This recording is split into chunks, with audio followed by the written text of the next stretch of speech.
ఈరోజు మన రాజేంద్రరావు భాయ్ సాబ్ గారిది 66 వెళ్ళి 67వ జన్మదినోత్సవం సందర్భంగా వారికి మనందరి తరపున ప్రత్యేక ధన్యవాదాలు శుభాకాంక్షలు తెలుపుతున్నాను. గత ఒక 15 రోజుల కింద మేము అంటే 15 రోజులు కాదు కానీ దాదాపు నెల రోజులే మేము Padmanayaka new AC hall construction చేస్తామని చెప్పి అందరికి తెలిసిన విషయమే.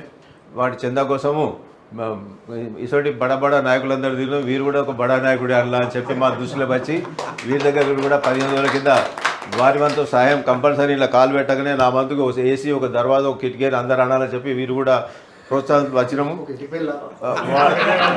వారే ఫిల్ఫుల్గా ఆ రోజు వారే ఫిల్ఫుల్గా నా యొక్క బర్త్డే 17వ తారీఖు నాడు ఉన్నది, మీరు తప్పక రండి, మంచిగా స్వీట్ తినిపిస్తా చెక్ ఇస్తా అని అన్నారు. అందరి తరపున వారికి ధన్యవాదాలు.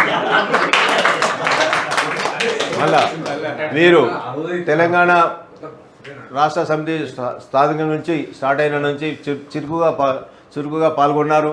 వారికి ఈ చిన్న డైరెక్టర్ రాదు, ఎంతో పదవులో చదివిండే కరీంనగర్ వినోద్రావు రాగానే ఎంపీ గారు రాగానే వారెంబడి వారు మళ్ళా మన స్టాండ్ అప్ చేసేదాకా వారెంబడి ఉన్నారు. అన్నీ నాట్ ఓన్లీ వినోద్రావు, కేటీఆర్ కానీ కేసీఆర్ కానీ అందరెంబడి తిరిగినారు. రాబోయే కాలం కూడా మళ్ళీ తప్పకుండా వీరు ఏదో కార్పొరేషన్ చైర్మన్ అవుతారని చెప్పి ఆశిస్తూ ప్రత్యేకించి మన జన్మదినం చేస్తూ